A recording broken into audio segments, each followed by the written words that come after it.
نحمده ونصلي ونسلم على رسوله الكريم اما بعد فاعوذ بالله من الشیطان الرجیم بسم اللہ الرحمن الرحیم۔ میرے واجب الاحترام سامعین مکرم، آج آپ حضرات کے سامنے رمضان المبارک کی فضیلت کے متعلق حدیث پاک سنانے چلے ہیں۔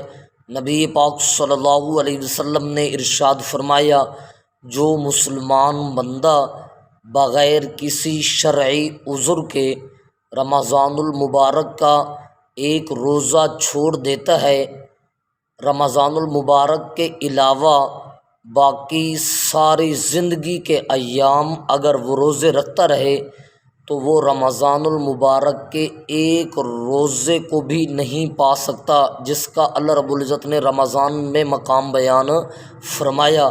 یعنی رمضان المبارک کے روزے کا بہت بڑا مقام ہے۔ میرے واجب الاحترام، اگر ہمارا میسیج اور پیغام آپ کو اچھا لگا تو ہماری ویڈیو کو لائک اور شیئر ضرور کرنا۔ جزاکم اللہ خیرہ۔